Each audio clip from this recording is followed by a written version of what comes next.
இதுதான் எங்களோட lunch time. நாங்கள் இப்படி தான் டெய்லி கிளாஸில் உட்காந்து சாப்பிடுவோம். ஏன் சொல்ல ஆசைப்படுறீங்களா?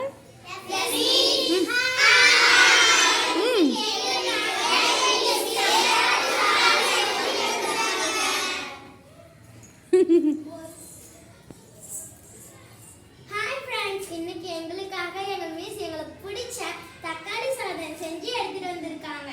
வாங்க சாப்பிடலாம். ஓகே. ஹாய் ஃப்ரெண்ட்ஸ், டாக்டர்ஸ் நமக்கு கொஞ்சம் அட்வைஸ் சொல்கிறாங்க, கேட்கலாம் வாங்க. காவ்யஸ்ரீ டாக்டர் சொல்லுங்கள். ஷேர் பண்ணி சாப்பிட்டா, உங்க ஃப்ரெண்ட்ஸ் கூட ஷேர் பண்ணி சாப்பிட்டா பேலன்ஸ் டயட் உங்களுக்கு கிடைக்கும். Sharing is caring. ஹெல்த்தி ஆக்கலாம், ஹாப்பி ஆக்கலாம். Okay doctors, thank you. Welcome miss. இதே மாதிரி தான் நாங்க எங்க மிஸ்ஸோட கொஞ்சம் ஜாலியா சாப்பிடுவோம். இதே மாதிரி நீங்களும் உங்க மிஸ்ஸோட கொஞ்சம் சாப்பிடுங்க. சூப்பர்.